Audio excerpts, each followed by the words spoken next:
हम लोग श्रीमद् भागवतम के 11वें स्कंद के 6ठे अध्याय को पढ़ रहे हैं। यदुवंश का प्रभास गमन, श्लोक क्रमांक 12। और देवताओं की प्रार्थना को सुन रहे हैं। देवता लोग भगवान के पास द्वारका में आए हैं, उनका गुणगान कर रहे हैं, फिर प्रार्थना करेंगे कि अब आपके वापस धाम जाने का समय हो गया है। तो उसी में हम सुन रहे हैं श्लोक क्रमांक 12। कल आपने सुना था कि भगवान की श्लोक देख लेते हैं। यश्चिन्त्यते प्रयतपाणिभिरध्वराग्नौ त्रय्या निरुक्त विधिनेश हविर्गृहीत्वा अध्यात्मयोग उत योगिभिरात्ममायां जिज्ञासुभिः परम भागवतैः परिष्टः। 3 प्रकार के लोग देखे। जो कर्मकांड में रुचि रखते हैं वे भगवान का स्मरण करते हैं, जो योग सिद्धि प्राप्त करना चाहते हैं वो भी भगवान का स्मरण करते हैं, और जो परम भागवत हैं वो माया के परे जाकर के भगवान का दर्शन साक्षात प्राप्त करने के लिए भगवान के चरणों का ध्यान करते हैं। ये बात सुनी आपने। अब आगे श्लोक देखते हैं, मेरे पीछे बोलिएगा। पर्युष्टया तव विभो वनमालयेयम्, पर्युष्टया तव विभो वनमालयेयम्, संस्पार्धिनी भगवती प्रतिपत्निवत्श्रीः, संस्पर्धिनी भगवती प्रतिपत्निवत्श्री। यः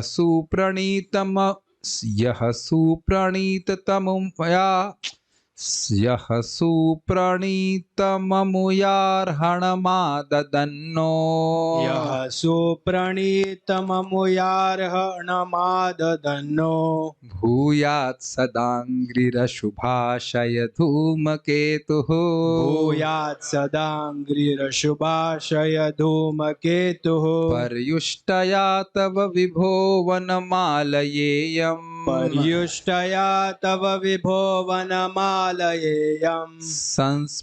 संस्पार्धिनी भगवती प्रतिपत्निवत्श्रीः, संस्पार्धिनी भगवती प्रतिपत्निवत्श्री। यः सुप्रणीतममुयार्हणमाददन्नो, यः सुप्रणीतममुयार्हणमाददन्नो, यः सुप्रणीतममुयार्हणमाददन्नो, यः सुप्रणीतममुयार्हणमाददन्नो, भूयात् सदाङ्घ्रि अशुभाशय धूमकेतुः, भूयात् सदाङ्घ्रिरशुभाशय धूमकेतुः, भूयात् सदाङ्घ्रिरशुभाशय धूमकेतुः, भूयात् सदाङ्घ्रिरशुभाशय धूमकेतुः। पर्युष्टया तव विभो वनमालयेयम्, पर्युष्टया तव विभो वनमालयेयम्,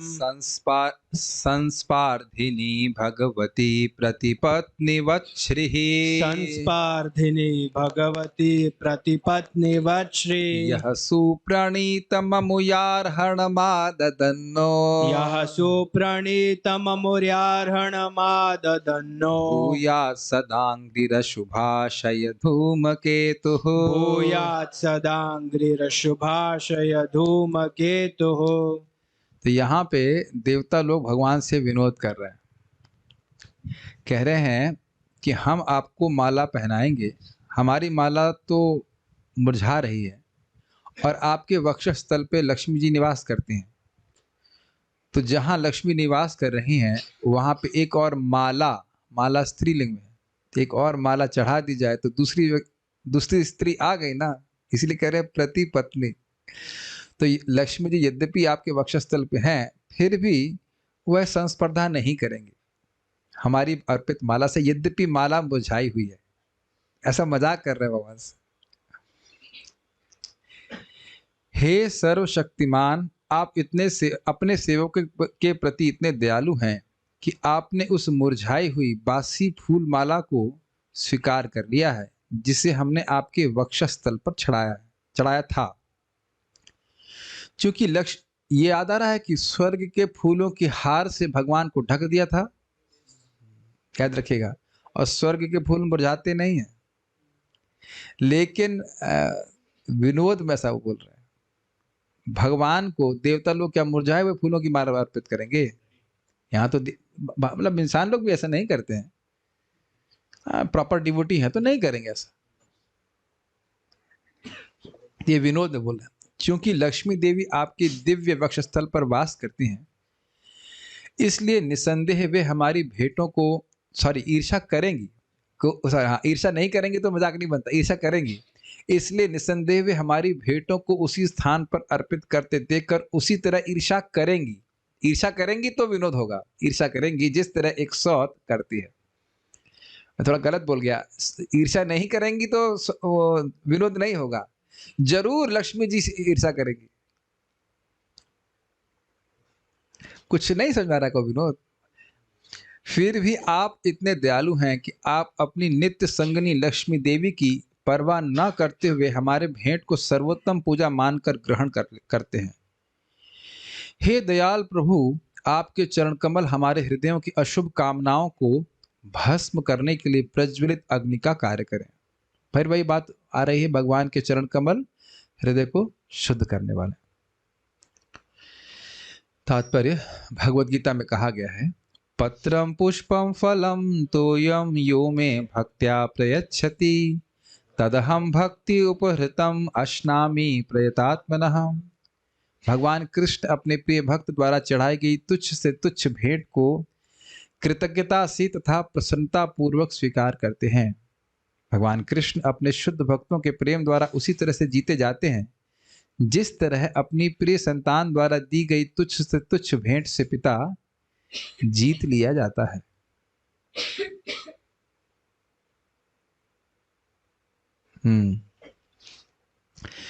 एक बात जो महत्वपूर्ण यहाँ पे सीखने वाली ये है कि भगवान की सेवा हजारों हजारों लक्ष्मियां कर रही हैं, केवल एक ही लक्ष्मी नहीं।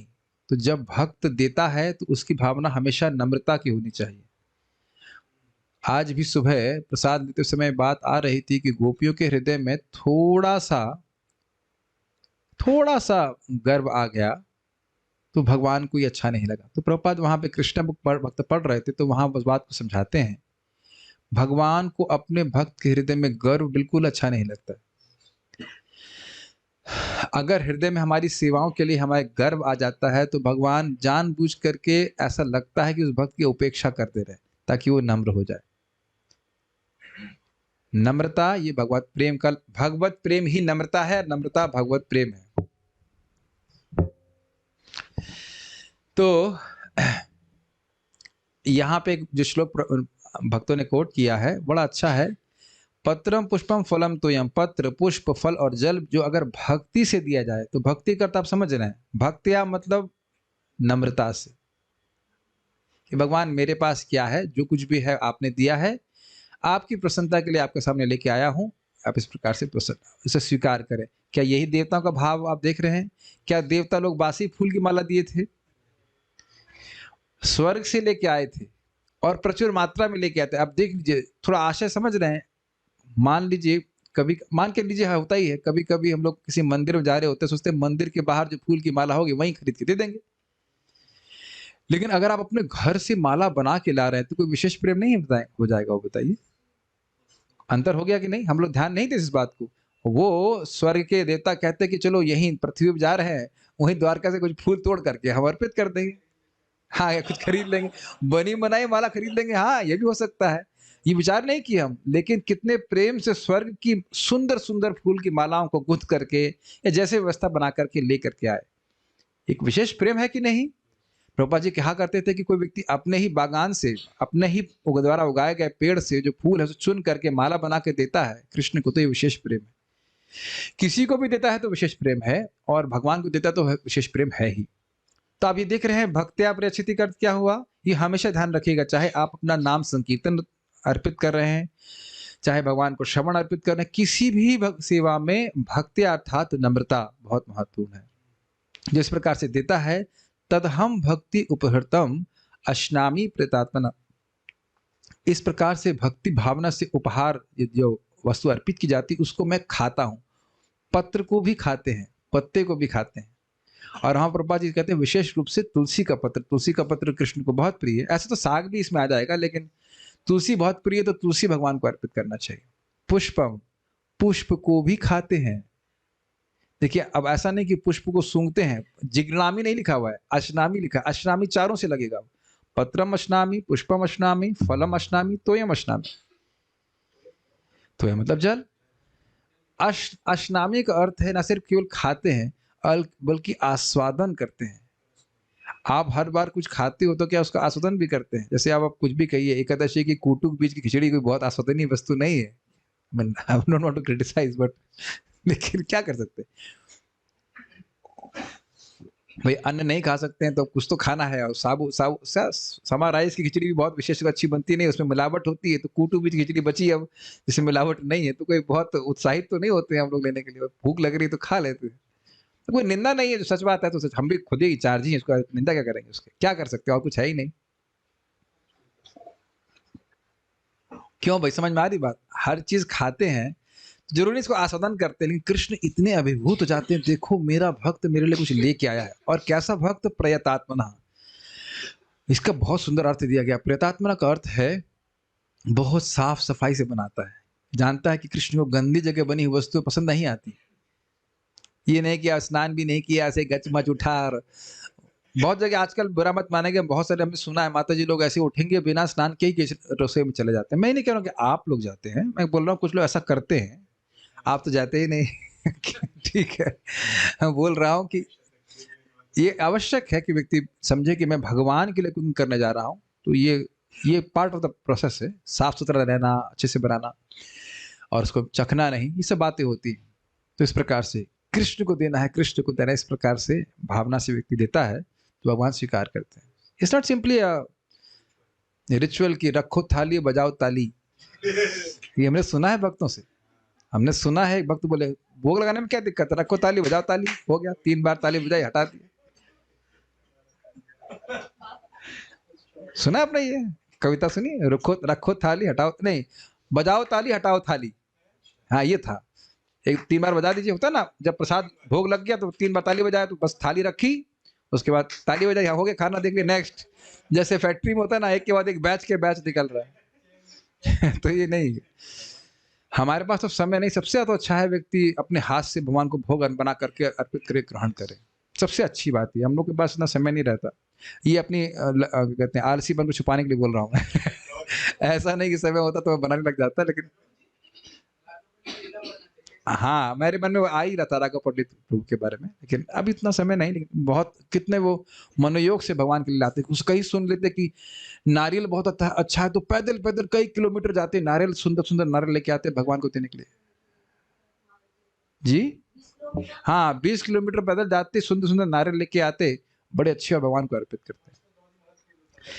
और नरसिंह पुराण में लिखा है कि जब पत्र पुष्प इत्यादि देने से ही जो सर्वथा उपलब्ध है, जैसे कि आप देखिए बिल्कुल बाहर ही उपलब्ध है और भक्त लोग यहाँ फूल लेकर के आए, उसको प्रदान करने से मुक्ति प्रदान करने वाले, समझ रहे हैं, पत्र पुष्प इत्यादि जो बड़े आसानी से उपलब्ध हैं, उसको अर्पित करने से मुकुंद जो मुक्ति देने वाले हैं, या मुक्ति को भी कुत्सित करने वाले हैं, वह प्रसन्न हो जाते हैं। तो तपस्या मुक्ति के लिए और प्रयास करने की क्या जरूरत है? जो मुक्ति देने वाला है वह पत्र पुष्प देने से सुखी हो जाता है, खुश हो जाता है। तो मुक्ति के लिए अलग क्यों मरने की जरूरत है? समझ नहीं पा रहे हैं? तो ये बात है, भक्ति के प्रोसेस बहुत सिंपल है, स्वीकार करना चाहिए। समझ रहे कैसे ऑफर करना है? भगवान आपने वाणी दी है, आपने बुद्धि दी है, मैं कुछ आपके लिए बारे में बोला, उसको आप ग्रहण कीजिए। आप लोग कफ हरी नहीं ले रहे हैं, खांसने के लिए आए यहाँ पे। जूम पे भेज दूंगा, रूम से निकाल के जूम पे भेज दूंगा। दवा दीजिए तो वो लोग भेज देते हैं वापस। कुछ भी करो, खांसना अलाउड नहीं है मेरे अलावा। कोई बात नहीं, दे दीजिएगा उनको। तो ये स्वीकार करते हैं, इसलिए बहुत बहुत प्रेरणादायक बात भी देवता लोग बोल रहे हैं। ऐसा नहीं है, नहीं दे दो गर्म पानी दे। ऐसा नहीं है कि आप सोचो कि अरे लक्ष्मी जी इतना देने वाली हैं तो मैं क्या दूंगा, मेरे खाने में तो कुछ ऐसा वो नहीं है। इससे कोई मतलब नहीं है। आपके खाने के स्वाद की बात नहीं है, आपकी इंटेंशंस को भगवान आस्वादन करते, भावग्राही। यस, भगवान कृष्ण अपने शुद्ध। लेकिन एक और बात है, आप कहेंगे भगवान तो केवल भावग्राही है, हमको स्नान करने की क्या जरूरत है?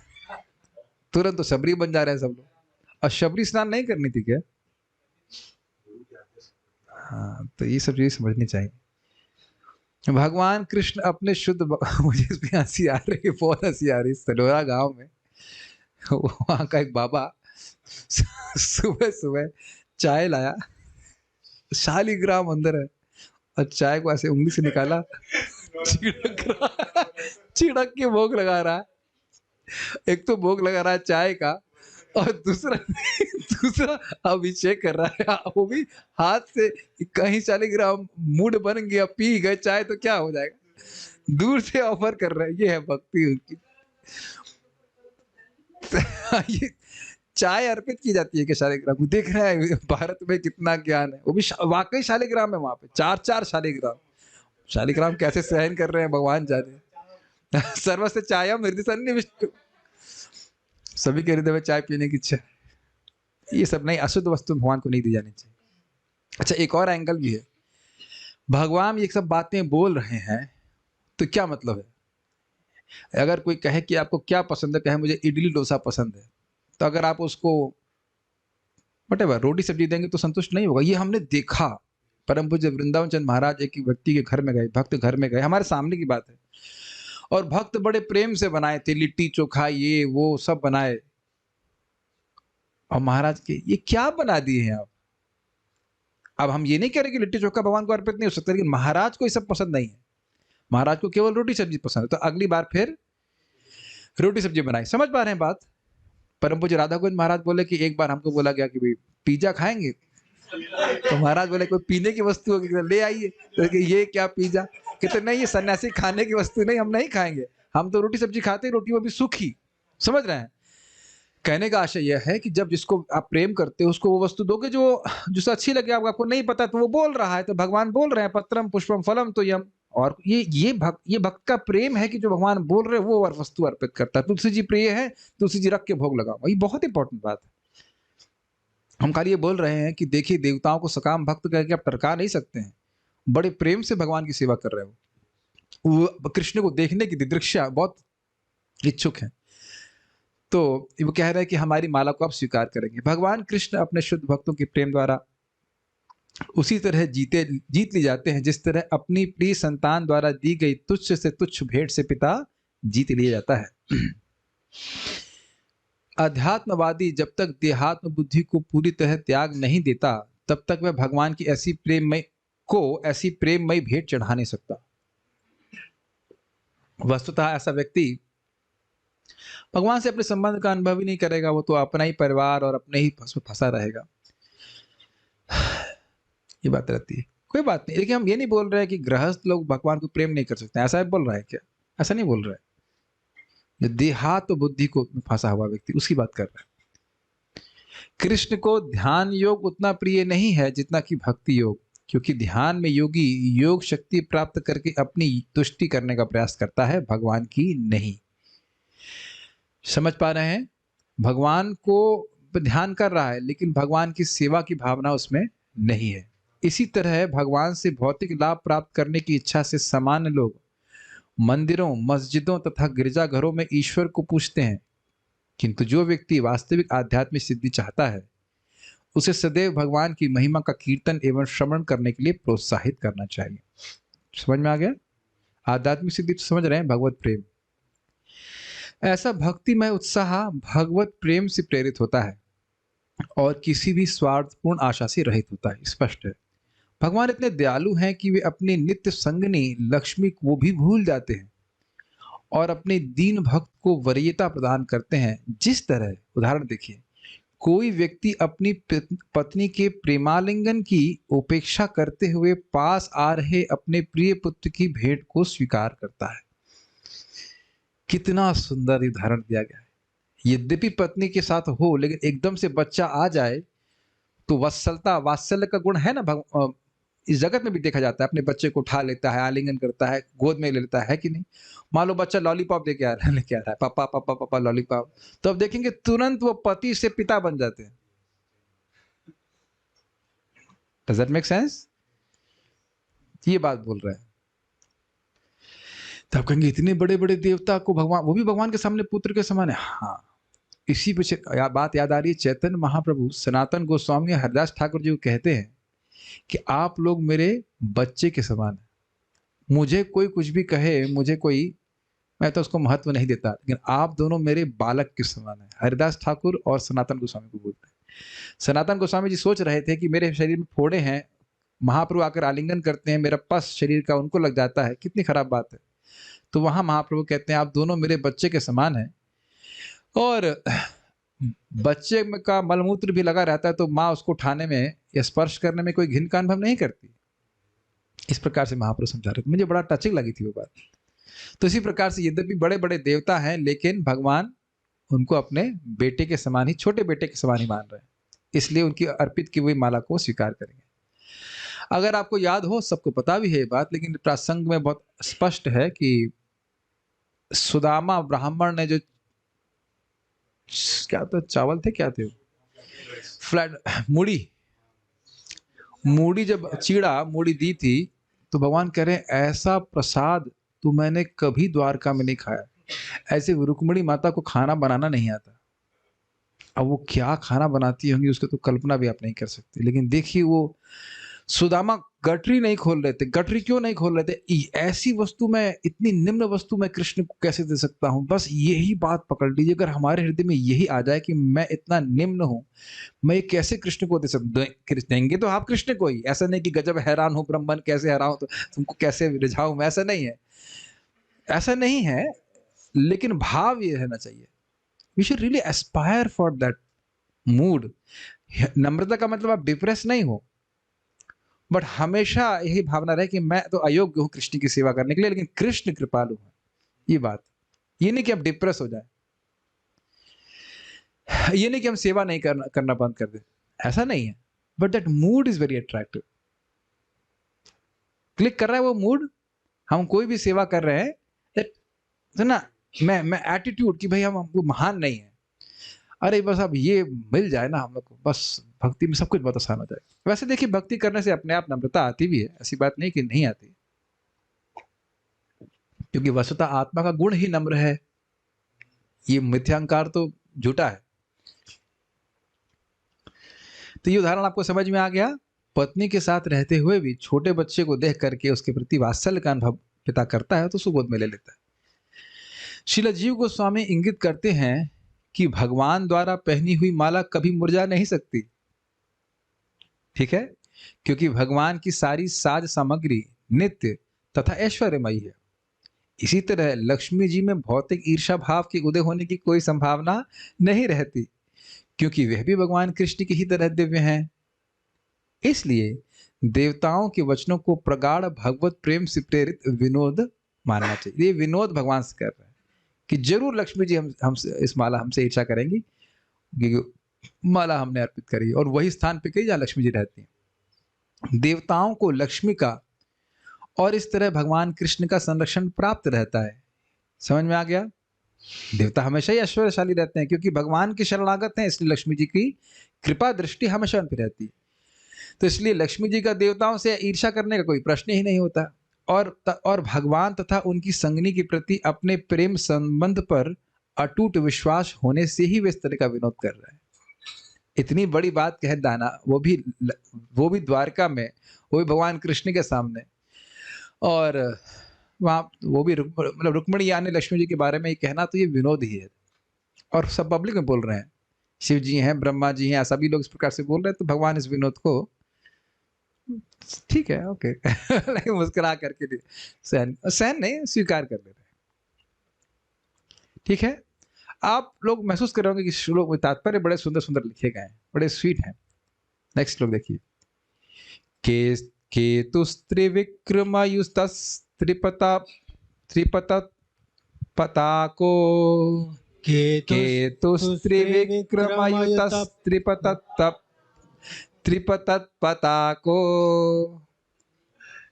केतुस्त्रिविक्रमयुता त्रिपतत्पताको केतुस्त्रिविक्रमयुतस्त्रिपतत् पताको। ठीक से नहीं लिखने के कारण हुआ है। यस्ते भया भय करो सुरदेव चंवो यस्ते भया भय करो सुरदेव चंवो। स्वर्गाय साधु सुखलेश्वतराय भूमन् स्वर्गाय साधु सुखलेष्वितराय भूमन्। पादः पुनातु भगवन् भजतामघं नः। पादः पुनातु भगवन् भजतामघं नः। हे सर्वशक्तिमान प्रभु, आपने अपने त्रिविक्रम अवतार में अर्थात वामन अवतार में ब्रह्मांड के कवच को तोड़ने के लिए अपना पैर ध्वज दंड की तरह उठाया। ये समझ में आया? पताका का डंडा होता है कि नहीं, तो डंडे को जैसे ऐसे ऊपर उठाते हैं ये बड़ा देखो कितना सुंदर। अच्छा, ये आप समझ सकते हो कि देवताओं ने ये दृश्य देखा है। तो कह रहे हैं देवता लोग कि जैसे डंडे को झंडे का डंडा होता है ऊपर उठाते हैं, उसी प्रकार से आपने भी अपने पांव को ऊपर उठाया। त्रिविक्रम मतलब भगवान वामन देव।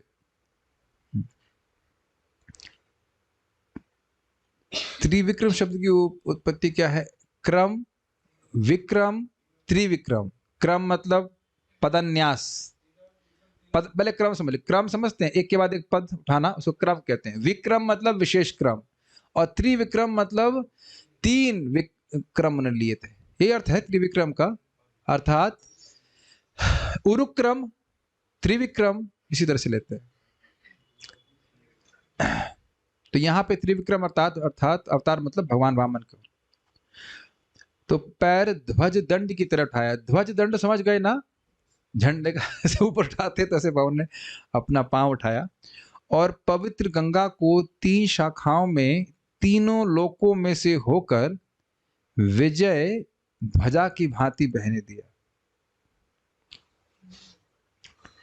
उपमा समझ रहे हैं? झंडा डंडे के ऊपर वाले भाग में होता है। झंडा उठाया जाता है, दंड को ऊपर उठाते हैं, झंडा लहराता है। समझ रहे हैं? लहराता है। तो अब आप समझ सकते हैं भगवान ने अपना चरण उठाया कैसा? झंडे के दंड के समान। और वो जो गंगा जी वो कैसे बह रही हैं? ध्वजा की तरह। कहाँ बह रही हैं? तीनों लोकों में। कितनी सुंदर श्रीमद् भागवतम है, अद्भुत है। और ये सब देखा है उन्होंने, है कि नहीं? आपने अपने चरण कमलों के 3 बलशाली पगों से बलि महाराज को उनके विश्वव्यापी साम्राज्य सहित वश में कर लिया। तो स्पष्ट है, आपके चरण असुरों में भय उत्पन्न करते हैं, जिससे वे नरक में भाग जाते हैं, और आपके भक्तों में निर्भीकता उत्पन्न करके उन्हें स्वर्ग जीवन की सिद्धि प्रदान करते हैं। हे प्रभु, हम आपकी निष्ठा पूर्वक पूजा करना चाह रहे हैं, इसलिए आपके चरण कमल कृपा करके हमारे सभी पाप कर्मों से हमें मुक्त करें। पाप कर्म का बड़ा स्पष्ट अर्थ है भगवत विमुक्ता। एक बात रुचिकर है कि आप देख रहे हैं कि बारंबार वह बोल रहे हैं आपके चरण कमल, आपके चरण कमल, आपके चरण कमल। तो भगवान मानो कहें कि मेरे चरण कमल की विशेषता क्या है, तो इस विशेषता को यहां श्लोक में क्लियर कर रहे हैं। आपके ही चरण कमल ऐसे हैं जो ब्रह्मांड को बीच में भेद दिए, और उसके बाद आध्यात्मिक जल गंगा जी का आया और आपके चरण कमल को धो करके तीनों लोगों को पवित्र करने वाला है। ये तो हो गया। एक दूसरा गुण क्या दिखा रहे हैं कि आपने ही अपने 3 पग से विश्वव्यापी साम्राज्य सहित बलि महाराज को वश में कर लिया। ये चरणों से ही वश में किया, समझ में आ रहा है? 3 पग भूमि हमको दे दीजिए, एकदम छोटे से। वो कहते तुम बालिश बच्चे हो, तुम व्यवहारिक जब बात है हो बड़े तेजस्वी, लेकिन व्यवहारिक बात नहीं समझते। अरे कुछ मांगो, कम से कम 1-2 किलोमीटर की भूमि तो मांगते, काफी काम नहीं करना पड़ता। तो आप समझ रहे हैं बात? ये समझ रहे हैं कि चरणों से बलि महाराज को कंट्रोल में कर लिए। दिखा कि नहीं? 3 चरण से तीनों लोग नाप दिए, आओ उनको भी नाप दिए। अगर कहा जाए कि तीसरे में उनको नाप दिए, तुम भी आ जाओ। क्लियर? उसके बाद उसी चरण से असुरों को भय उत्पन्न हो जाता है और वो नरक में अब नीचे भाग जाते हैं भगवान के। और इसी चरण से भगवान अपने भक्तों को निर्भीकता प्रदान करते हैं। कौन कौन से गुण देखे आपने? एक, गंगा जी को लेके आए, बलि महाराज को कंट्रोल में ले लिए, असुरों को नरक में भेज दिए और भक्तों में निर्भीकता प्रस्तुत कर दिए। तो ये चार कारण से दिखा रहे हैं देवता लोग, इस कारण से ही हम आपके चरण कमलों की आश्रय ले रहे हैं। तो आप क्या चाहते हैं कि हम सभी पाप कर्मों से मुक्त हो जाएं। आपको बैठने में दिक्कत है तो कुर्सी बैठ सकते हैं, शिवा प्रभु, हाँ कोई दिक्कत नहीं, you can have difficulty, be comfortably बैठिए, ठीक है।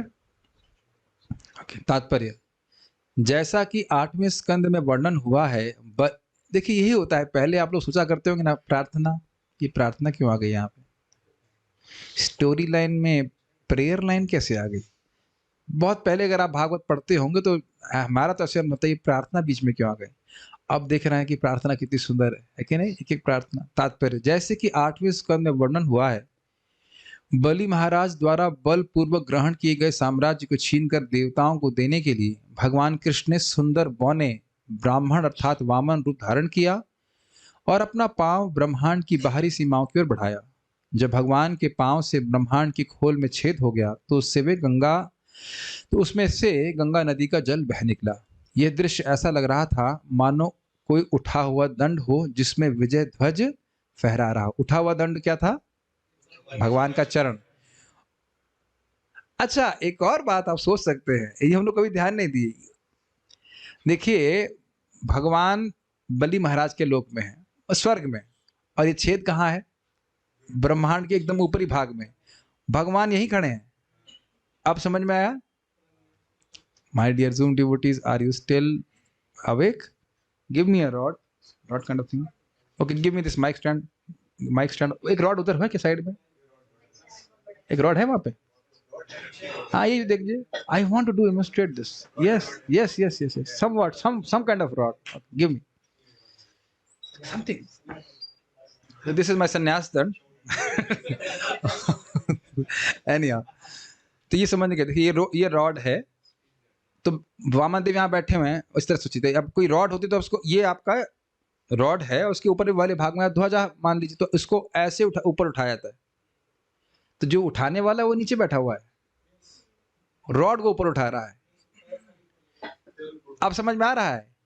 तो भगवान कहाँ पे है? मिडिल मतलब स्वर्ग में है, बस ब्रह्मांड के ऊपरी भाग में नहीं है, ब्रह्मांड के बीच वाले भाग में ही। समझ में आ रहा है? पृथ्वी के ऊपर स्वर्ग है और स्वर्ग से ही अपनी टांग को ऊपर प्रसारित कर दिए, डंडे की तरह। समझ में आ गया? और जा करके फोड़ते, और वहां पे ऊपरी भाग में ध्वजा ऊपरी भाग में होती है, तो ऊपरी भाग में वहां से गंगा जी ऐसे लहराते हुए आप आ रहे हैं, इसलिए डंडे से उपमा दी जा रही है। जैसा कि चरणम पवित्रम वित्तम पुराणम ये न पुतस्तरत्युष्कृतानि, श्रुति मंत्रों में कहे गए भगवान के चरण कमल अत्यंत पवित्र, सर्वव्यापक और प्राचीनतम हैं। जो इनके द्वारा पवित्र बना दिए जाते हैं वे अपने पिछले सारे पापमय कर्मों को लांघ जाते हैं, मतलब पाप उनको प्रभावित नहीं करता। ब्रह्मांड भर में भगवान के चरण कमलों का पूजन अत्यंत प्रसिद्ध है। अगला श्लोक देखें। वाओ, फाइल भेजा है। आज तो मतलब तृप्ति नहीं हो रही है कि इतना डांट लगाए कि बस वयम तु न वितृप्यामः, लेकिन चलिए देखते हैं, अगला श्लोक देख लेते हैं। फिर मैं बाद में जरूर आपसे फॉरगिवनेस मांग लूंगा और आपको भी बोलना पड़ेगा, Prabhu ji sorry, I thought that you offended me and I will tell you you should not think actually I wanted to offend you. ठीक है, कोई बात नहीं, माफ। ये देखो कितना सुंदर तरह से लिखा है, 13वां श्लोक है ना, 14वां, 13वां भी इतना सुंदर है और 14 कितना सुंदर दिया है, मतलब ठीक। हाँ, क्लास के बाद, पब्लिक में नहीं, क्लास के बाद डांटूंगा। नस्योत गाव इव यस्य वशे भवन्ति, नस्योत गाव इव यस्य वशे भवन्ति, ब्रह्मादयस्तनुभृतो मिथुरद्यमानः, ब्रह्मादयस्तनुभृतो मिथुरद्यमानः, कालस्य ते प्रकृतिपुरुषयोः परस्य, कालस्य ते प्रकृतिपुरुषयोः परस्य, शम्नस्तनोतु चरणः पुरुषोत्तमस्य, शम्नस्तनोतु नस्तनोतु चरणा न पुरुषोत्तमस्य स्यादगाव इव यस्य वशे भवन्ति नस्योतगावैव यस्य वशे भवन्ति ब्रह्मादयस्तनुभृतो मिथुरद्यमानः ब्रह्मादयस्तनुभृतो मिथुरद्यमानः कालस्य ते प्रकृतिपूरशयोः परस्य कालस्य ते प्रकृतिपुरुषयोः परस्य शम्नस्तनोतु चरणः पुरुषोत्तमस्य शम्नस्तु नोतु चरणा पुरुषोत्तमस्य। आप पूर्ण पुरुषोत्तम भगवान हैं, दिव्य आत्मा है जो भौतिक प्रकृति तथा इसके भोक्ता दोनों से श्रेष्ठ हैं। आपके चरण कमल हमें दिव्य आनंद प्रदान करें। ब्रह्मा इत्यादि सारे बड़े बड़े देवता देहधारी जीव हैं। आपके काल के वश में एक दूसरे से लड़ते झगड़ते वे सब उन बैलों जैसे हैं जिन्हें छिदे हुए उनकी नाक में पड़ी रस्सी के नथ के द्वारा खींचा जाता है। तात्पर्य, श्रीला श्रीधर स्वामी कहते हैं, ये सही है, ननु युद्धे देवासुरादयः परस्परम जयन्ति जीयन्ते च किम अहम तत्रे इति आहु नसीति। ननु मतलब परंतु युद्ध में देवता और असुर आदि तो परस्पर एक दूसरे को जीतते हैं या कभी जीते जाते हैं, तो उसमें मैं क्या कर रहा हूं? अगर मान लो भगवान ये कहें, पिछले श्लोक में कहा ना कि आपके चरण कमलों से असुर लोग भय से भाग जाते हैं और देवता लोग निर्भयता को प्राप्त करते हैं। तो कह रहे हैं श्रीधर स्वामी, एक बात बोल रहे हैं, लिंक बना रहे हैं कि भगवान मानो पूछें कि भाई देवता असुर आपस में झगड़ कर कभी जीतते हैं कभी हारते हैं, इसमें मैं क्या करने वाला हूं? मिथुर मिथोद्यमानः युधादिभिः पीड्यमाना ब्रह्मादयोऽपि यस्य तव वशे भवन्ति न तु जये पराजय वा स्वतंत्राः। देवताओं अथवा भगवत भक्तों के मध्य तथा असुरों अथवा अभक्तों के मध्य अनवरत युद्धों में हर पक्ष की कभी जीत होती है तो कभी हार। भगवान की तरफ से एक मतलब ऑब्जेक्शन करा जाए, तुम कह रहे हो, आप कह रहे हो कि देवता लोग हमसे निर्भयता प्राप्त करते हैं और असुर लोग भय के कारण भाग जाते हैं, तो मैं क्या कर रहा हूं उसमें? कोई ये दलील दे सकता है कि इससे भगवान का कोई वास्ता नहीं? ये दलील स्वयं भगवान दे रहे मतलब अगर श्रीधर स्वामी इस प्रकार से बोल रहे हैं, क्योंकि यह विरोधी जीवों की अन्योन्य क्रिया पर आधारित, एक दूसरे को हरा रहे, इसमें भगवान क्या कर रहे हैं? किंतु हर जीव भगवान के वश में होता है और जय तथा पराजय सदैव भगवान के हाथ में है। इसलिए यहाँ पे बोल रहे हैं कि ब्रह्मा जी पर्यंत सारे देवता भगवान के नियंत्रण में इसी प्रकार से है जैसे नथे हुए बैल। ठीक है, अर्थात एक विशेष परिस्थिति में कोई व्यक्ति हार रहा है और कोई व्यक्ति जीत रहा है, इसमें इनका खुद का कोई नियंत्रण नहीं है। आप कोई जानबूझ के हारना तो नहीं चाहता है, लेकिन भगवान की ऐसी व्यवस्था होती है, कर्मों के अनुसार, बहुत सारी चीजों के अनुसार भगवान किसी व्यक्ति को जय प्रदान करते हैं किसी विशेष समय में और किसी विशेष समय में पराजय। एक उदाहरण समझ लीजिए, इंग्लैंड तो बोलता है यूके, उसका क्षेत्रफल उत्तर प्रदेश से भी छोटा है। पता है आपको बात? UK is smaller in area than Uttar Pradesh, previous Uttar Pradesh, अब तो उत्तराखंड हो गया। अगर हम पुराना स्टैटिस्टिक्स दे रहे हैं, और साम्राज्य उसका कहां था? पूरे विश्व में। अब दिख रहा है आपको कि अभी भी नहीं देख पा रहे? आप लोग इसमें आश्चर्य नहीं करते? उत्तर प्रदेश के बराबर क्षेत्रफल वाला कोई देश, वो भारत जैसे महान देश पे कितना, 800 साल, 250 साल, 250 किया था। अच्छा, वो मुगल वालों ने किया था।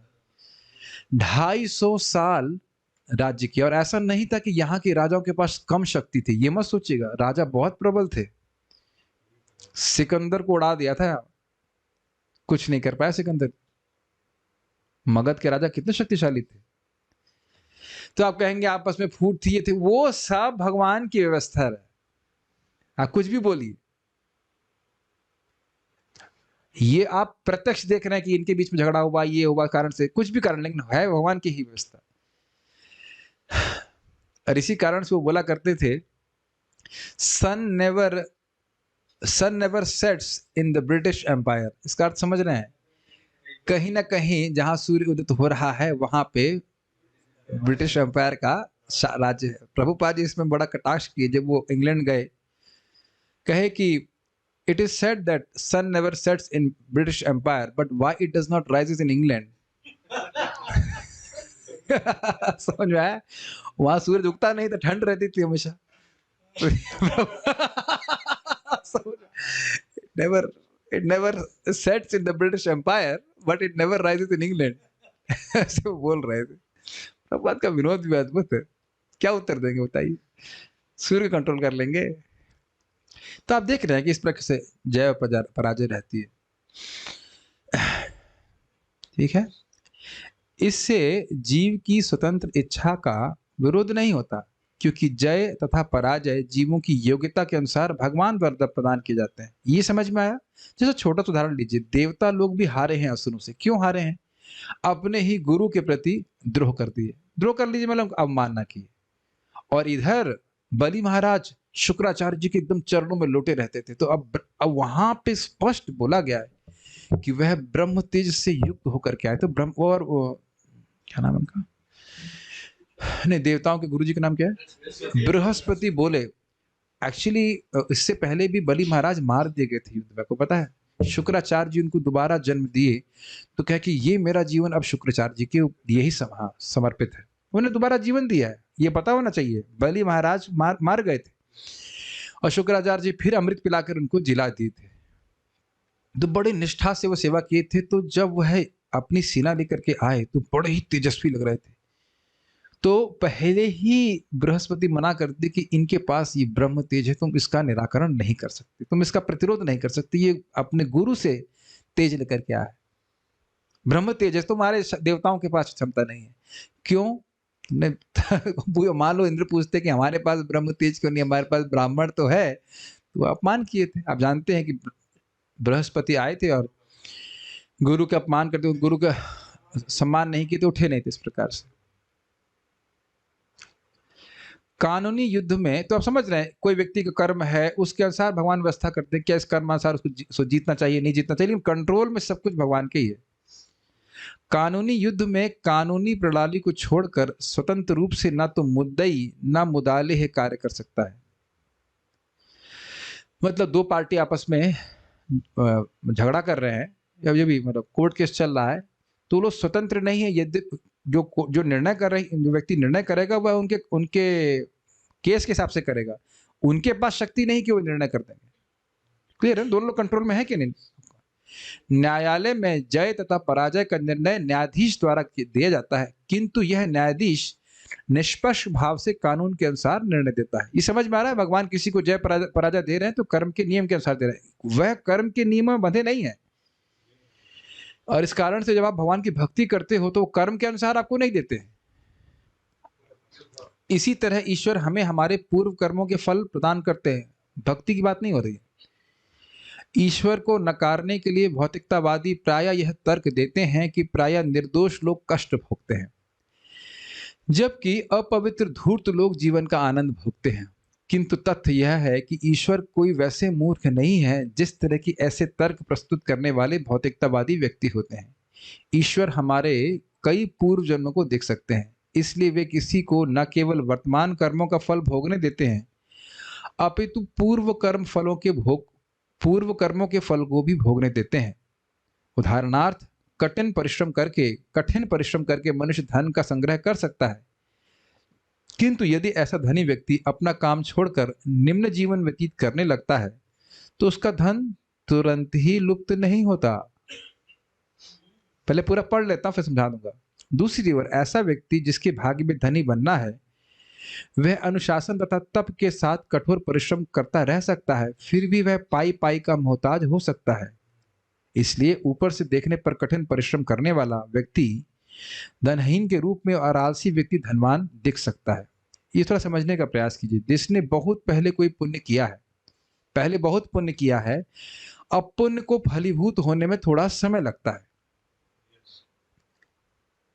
ठीक, तो अब वो उसका जब पुण्य फलीभूत होगा तो वह बुद्धिमान हो सकता है, वह सुंदर हो सकता है, धनवान हो सकता है, इत्यादि इत्यादि। अब अगर ये सब प्राप्त करके वो खराब कर्म कर रहा है तो उसका फल भी तुरंत नहीं मिलता है, कुछ समय के बाद होता है, जरूरी नहीं कि तुरंत ही मिले। तो इस कारण से लोग भ्रमित हो जाते हैं, देखो ये तो सब खा रहे पी रहे हैं और बड़े सुखी हैं। ऐसा नहीं है, वो पहले किए गए कर्मों का फल अभी भोग रहा है, एक बात तो ये। और इस समय कोई अच्छे कर्म कर रहा है, अब कहीं देखो उसके जीवन में कुछ कठिनाई आ रही है, तो कठिनाई क्यों आ रही है? वो पहले किए गए कर्म अब उसको भुगतने पड़ रहे हैं। Does that make sense?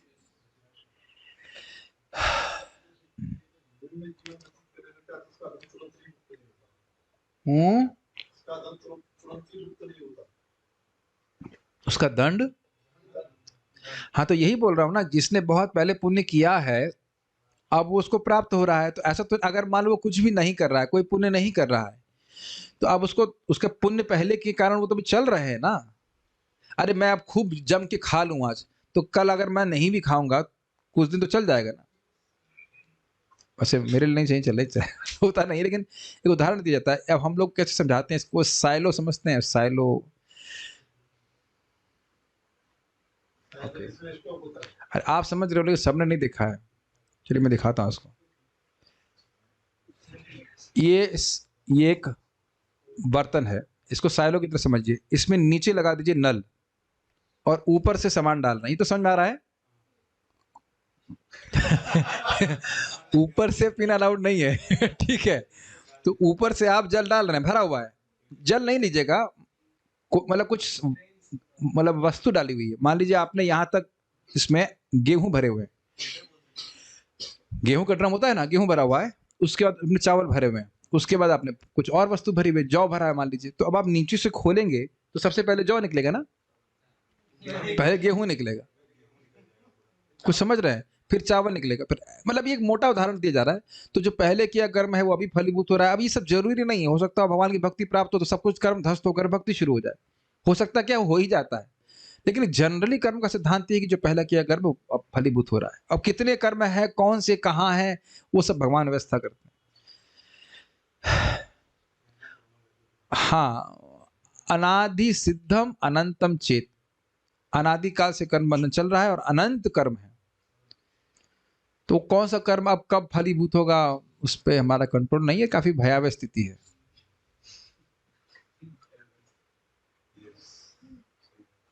इसलिए ये सोचना कि रियली फिजिकली कोई हमको संरक्षण देगा, ये बहुत बड़ा इल्यूजन है। उस पे कौन सा कर्म आ जाएगा पीठ के ऊपर कौन जानता है है कि नहीं? हाँ माइक के पूछिएगा। ये पहले सिद्धांत आपको समझ में आ गया। आज कोई व्यक्ति, आप भक्त हो, आपके शरीर में कष्ट तुरंत चला जाएगा ऐसा नहीं है, भक्तों के जीवन में भी कष्ट देखा जाता है। भक्तों के, देखिए हम थोड़ा बात गलत तो नहीं, थोड़ा अलग डायरेक्शन में चले गए। भक्तों के जीवन में जो कष्ट है वो तो भगवान के द्वारा नियोजित होता है, तो उस तो वो तो अलग कैटेगरी हो गई। लेकिन अच्छा काम करने वाले लोग भी दुखी देखे जाते हैं कभी कभी। हाँ बोलिए, उसके साथ माइक पे साथ बोलिए। ये सब बातें क्यों बोली जा रही समझ में आ रहा है? जय पराजय जो कुछ भी है वह सब भगवान के संरक्षण में, भगवान के अध्यक्षता में। हाँ जब वो गलत कर्म करता है भोजी, तो उसके साथ साथ पुण्य भी क्षीण होता है क्या उसका? अच्छा प्रश्न कह रहे हैं, कोई गलत कर्म करता है तो क्या पुण्य क्षीण होता है? हो जाता है। ये प्रहलाद महाराज के केस में भगवान स्वयं बोल रहा है कि जो अगर कोई व्यक्ति महान व्यक्तियों का अपराध करता है तो जो भी आशीष आदि इत्यादि प्राप्त है वो सब खत्म हो जाता है। बहुत सारी चीजें होती है, ये हो जाता है, पुण्य क्षीण हो जाता है, लेकिन भक्ति का पुण्य क्षीण नहीं होता। ठीक है, ओके। कितनी सूक्ष्म बात है, यदि कोई व्यक्ति हमारी निंदा करता है तो वो हमारे सारे पापों को ले लेता है और अपने सारे पुण्य हमको दे रहा है, और हम लोग देखिए कितना गुस्सा होते हैं ऐसे व्यक्ति से, कितना वो उपकार कर रहा है। याद आ रही है मुझे बात? और कृपया ऐसा उपकार आप दूसरों पे ना करें। Does that make sense? हम थोड़ा और बोल देंगे, थोड़ा सा और बोल देंगे, बात आ ही गई इसमें तो बोल रहा हूं। परम पूज्य गौर कृष्ण महाराज कहते थे कि देखो भाई, माँ कितना भी प्रेम करे लेकिन अपने बच्चे के मल को हाथ से साफ करती है, जीभ से साफ नहीं करती।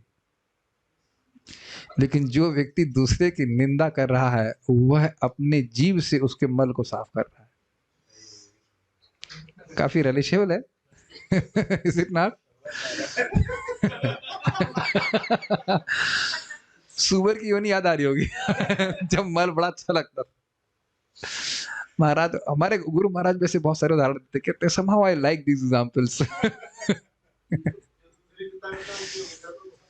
अब बन जाता है नहीं बता, लेकिन एक साम्यता बैठाई जा रही है। क्या हम उधर नहीं जा रहे, हम खाली इतनी बात कर रहे हैं कि दूसरे के, ये बहुत बड़ा पाप है। चलिए छोड़िए, वो हम क्रिकेट की कमेंट्री नहीं बननी होती, ये कर रहा है वैसे कर रहा है। मुझे थोड़ी हंसी आ रही, आज हम दोपहर में जब कर रहे थे भक्तों के संग, 12 बजे मैं गायत्री करने लगा। हमारे ही डिवोटी एक बोले, बहुत बुद्धिमान है, प्रभु जी आप भी सो रहे थे।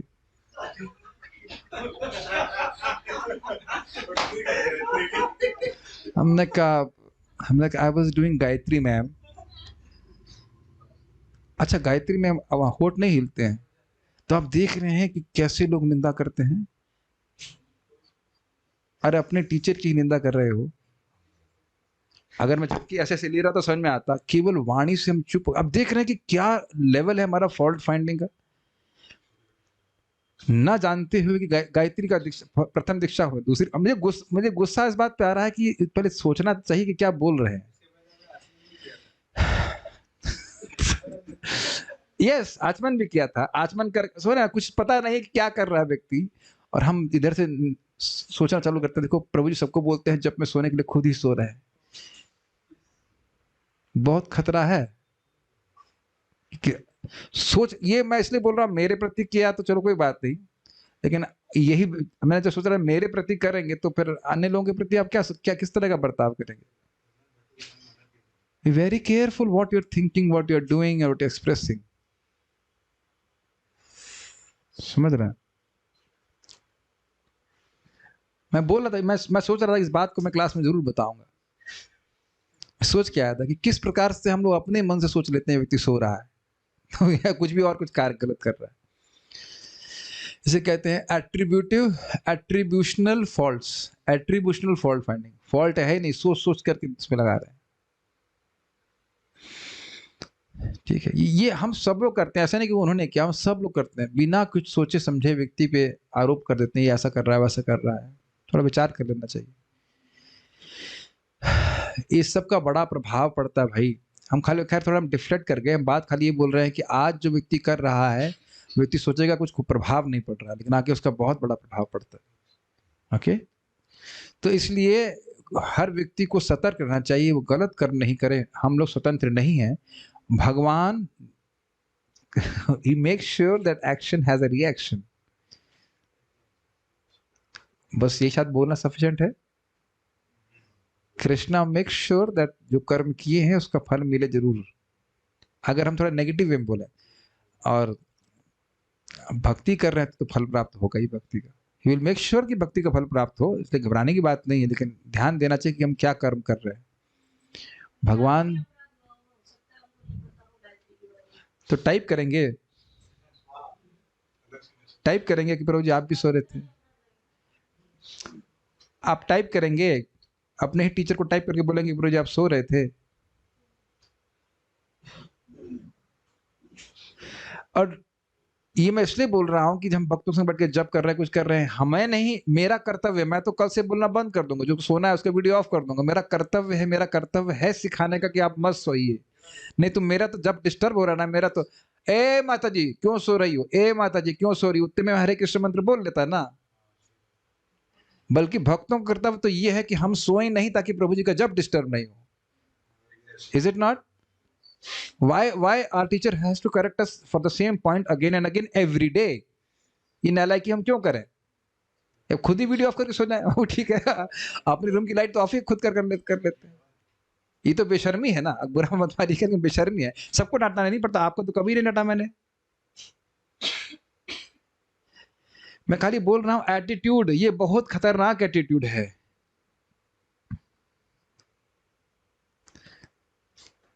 इसका बड़ा घाटा उठाया है लोगों ने, इसलिए मैं बोल रहा हूं। मैं, आप देख रहे हैं परम पूज्य वृंदावन चंद्र महाराज कितनी बार बोलते हैं, हर कथा के बाद बोलते हैं कि त्रुटिवश कुछ बात मुख से गलत निकल जाती है, उसको सुधार करके ग्रहण करना होता है। ये नहीं कि तुरंत आप वक्ता में गलती निकालने बैठ जाए। जब आपको प्रवचन करने के लिए बोला जाएगा तब देखिए कितनी गलती निकलती है। It is possible, is it not? Fault finding से बाहर आना चाहिए, इसका बड़ा प्रभाव पड़ जाता है, बहुत प्रभाव पड़ जाता है। हम खाली इतनी बात बोलना चाहते हैं कि सब लोग भगवान के नियंत्रण में हैं, देवता लोग यहाँ इस बात को स्वीकार कर रहे हैं। आप देखिए ना, गुरु का थोड़ा सा अपमान किया और उनका पूरा राज्य चला गया। You have to be very careful. ये मैं केवल आपको ही नहीं बोल रहा हूं, मैं इसीलिए अपने गुरु महाराज से बहुत दूर रहता हूँ।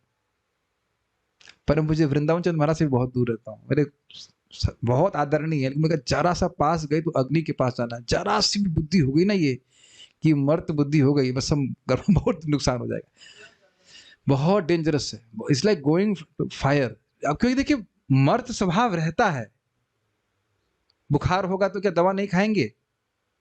और उधर हमने देखने लगे ये मर्त बुद्धि हो गई कि भाई ये तो हमारे समान कर रहे हैं, बस हो गया, सब समाप्त हो जाएगा। B very careful in dealing with superiors, very careful. मैं केवल इसीलिए नहीं बोल रहा हूँ कि उन्होंने मेरे प्रति क्या कहा या जो कुछ कहा, लेकिन एक शिक्षा मैं सबको बता रहा हूं, ऐसे नहीं करना चाहिए। इसी तरह भौतिकतावादी मूर्ख भूत, वर्तमान तथा भविष्य का ज्ञान न होने से भगवान के पूर्ण न्याय को समझ नहीं पाता है। समझ में आ गया? भौतिकतावादी तो सोच ही नहीं रहा है कि कोई इस जगत का कंट्रोलर है, तो इसलिए बारंबार बोलते हैं खाओ पियो मौज उड़ाओ। यस, किसी का भी अपमान कर दें, कुछ भी कर दें। ध्रुव महाराज का अपमान सुरुचि ने किया था तब जब वो भगवत भजन नहीं कर रहे थे, और उसका अपराध तब लगा जब वो भक्त बन गए। It is too much. अब बताइए, सुना आपने क्या बोल रहा हूं मैं? ध्रुव महाराज जब भजन नहीं कर रहे थे तब अपमान की थी, और जो भक्त बन गए थे तो ध्रुव महाराज ने अपमान को धारण भी नहीं किया था, भूल गए थे, लेकिन उसका प्रभाव पड़ा था। बहुत खतरनाक है सब चीजें। तब कहेंगे प्रभु जी फिर तो हम वैष्णव से बहुत दूर रहेंगे। नहीं, महाराज बता रहे थे कि भाई देखो, करंट खतरा है, खतरनाक चीज है कि नहीं? तो करंट का उपयोग नहीं करते क्या? लेकिन करंट का उपयोग करके बहुत सारी वस्तु हम चला लेते हैं, लेकिन इसका अर्थ ये नहीं कि अब हम लोग पानी को हाथ को पानी में भिगो करके देखिए जरा इसमें करंट है कि नहीं। फिर तो आपको बढ़िया झटका लगेगा ना। इसीलिए बारंबार श्रवण करना चाहिए, भक्तों से प्रेम करना चाहिए और सम्मान करने की भावना। हम इससे पहले आगे जाएं, बहुत सुंदर बात महाराज बोल रहे थे। Purity is the force and that force is to see the purity in others except oneself. मैं फिर से बोलूंगा, बहुत अच्छी लाइन मुझे लगी थी। Purity is the force and that force is the strength or the force to see purity in others except in oneself। इसका अर्थ क्या है? अगर वाकई हमारा हृदय शुद्ध है तो हम अन्य सभी के हृदय को में शुद्धता देखेंगे, अपने में शुद्धता नहीं देखेंगे। सकल सम्मान कोरे ते शकति देहो नाथ जथा जथा तबे तो गाई वो हरि नाम सुखे अपराध हबे हता। ये बहुत गंभीर बात है। जब हम सभी को सम्मान देने की शक्ति की प्रार्थना की जा रही है गुरु से, भगवान से। अभी 2 दिन पहले की 3 दिन पहले की बात होगी, मैं मंगल आरती में भगवान के सामने था। For a fraction of a second very strong realisation came कि एवरीबॉडी इज कृष्ण सर्वेंट। बहुत कुछ क्षणों के लिए हृदय में अनुभूति हुई कि सब, मैं भी और हम सब लोग भगवान के दास हैं और कुछ भी नहीं। चाहे वो माता जी हो, चाहे प्रभु जी हो, चाहे नए डिवोटी हो, चाहे सीनियर हो, चाहे कुछ भी हो। That was very wonderful. मतलब कुछ सेकंड्स के लिए बस। और हमारे गुरु महाराज से हमने बहुत सुंदर कह रहे थे, आज भी उसका स्मरण कर रहा था कि if I am thinking that I am better than anyone else, it is something seriously wrong with me. इसको कैसे डाइजेस्ट कर पाएंगे? अगर हम सोच रहे हैं हम किसी से भी श्रेष्ठ हैं तो हमारी चेतना में बहुत गड़बड़ है।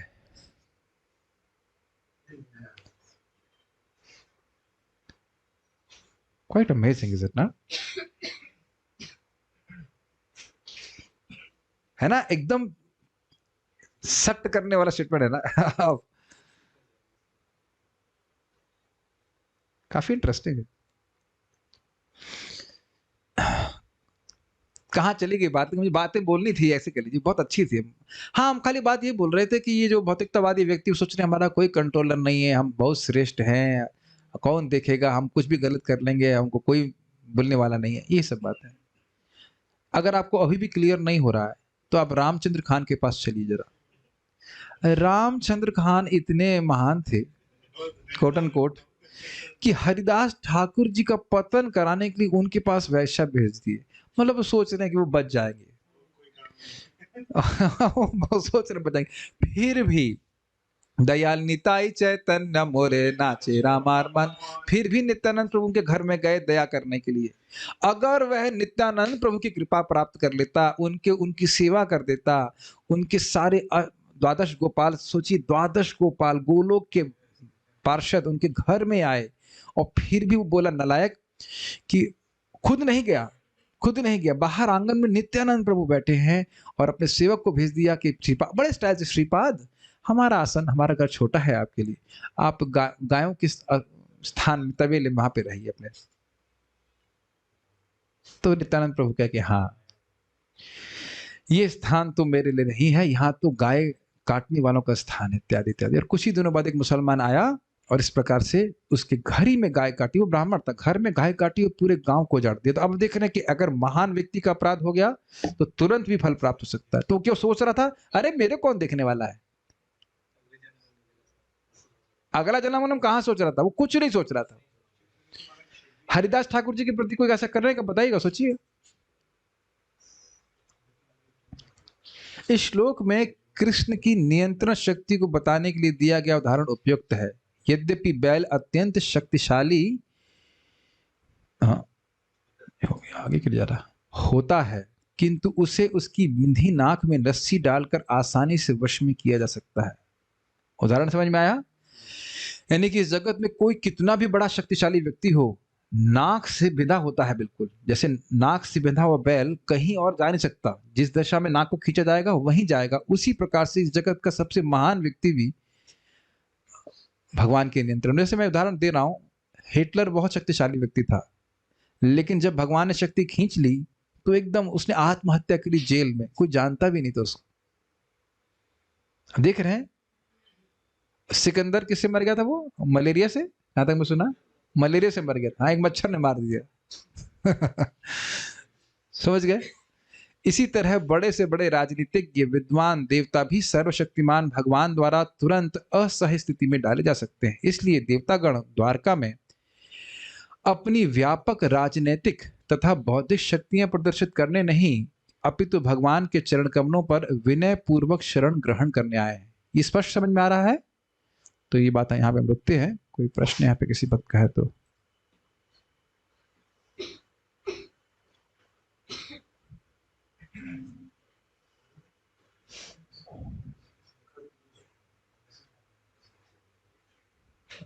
Please repeat last point.